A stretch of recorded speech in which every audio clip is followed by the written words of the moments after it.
अगर माटी के पुतले देह में ईमान जिंदा है, इसी से देश की समृद्धि का अरमान जिंदा है।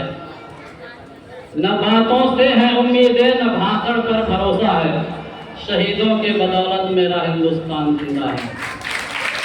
मैं इसके बाद एक शानदार भाषण प्रस्तुत करने के लिए कक्षा 7 से साबरीन फातिमा को आवाज दे रहा हूँ।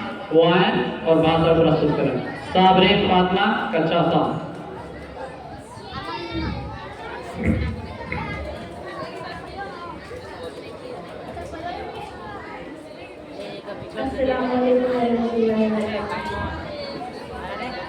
खुदा बंदा मैं तेरे नाम से आगाज करती हूँ, खुदा बंदा मैं तेरे नाम से आगाज करती हूँ, तेरी बंदी हूँ, तेरी रहमतों पे नाज करती हूँ।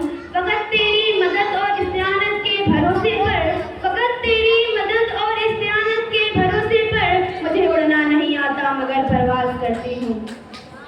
आज 15 अगस्त 1947 को हमारा देश अंग्रेजों की गुलामी से आज़ाद हुआ।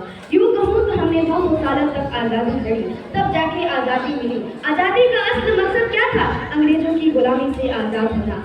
सरजमीने हिंदुस्तान का चप्पा चप्पा और गुलिस्ताने हिंद का पत्ता पत्ता, बूटा बूटा इस बात पर शाहिद है कि जब तक की गोरे मगरमच्छ काले अंग्रेजों का नापाक साया हिंदुस्तान के मुक़द्दस सरजमीन पर पड़ी, तो ये शादी सी कौम हिंदुस्तान के तख्तो ताज की मालिक बना बैठी। तो सबसे पहले अंग्रेजों की बगावत हमने बुलंद किया, रास्ते की गुर्बत और दूरी के राहों के कसरात से बेफिक्र होकर मंजिल का निशाना पूछा। तो कभी फांसी के फंदों पर लटकाया गया, कभी फांसी के फंदों पर लटका दिया गया, कभी जेलों में बंद करवा दिया गया। हमने इस मुल्क के लिए, आज़ादी के लिए कभी अपने अपने जिस्मों को लहूलुहान करवाया, कभी आग के अंगारों में जाना पसंद किया। दिल्ली से लेकर के लाहौर तक कोई ऐसा दरख्त बाकी नहीं था जिस पे उलमाओं को फांसी ना दी गई हो कि हमें ही कातिल कहेगी दुनिया, हमारा ही कत्लेआम होगा, कि हमें ही कातिल कहेगी दुनिया, हमारा ही कत्लेआम होगा। और यही रवैया रीत सुन लो, ना कोई अब्दुल हमीद होगा, ना कोई अब्दुल कलाम होगा। जब जलियांवाला बाग में जनरल डायर ने गोली चलाने का आदेश दिया तो पूछा गया क्यों चलाई थी गोली? बोला पठान भाग रहे थे इसलिए गोली चलानी पड़ी। पूरी अब्दुल गफ्फार खान के बेटे ने एक खड़ा होकर कहा, अगर गोली सरकार एक भी पठान के पीठ पे दिखा दे तो मुसलमान उसी समय आजादी के संग्राम से पीछे हट जाएगा। पूरे 5 दिनों तक पोस्टमार्टम चला, 76 पठानों की लाशें मिली और 76 की 76 पठान अपने गोली सीने पर खाई थी।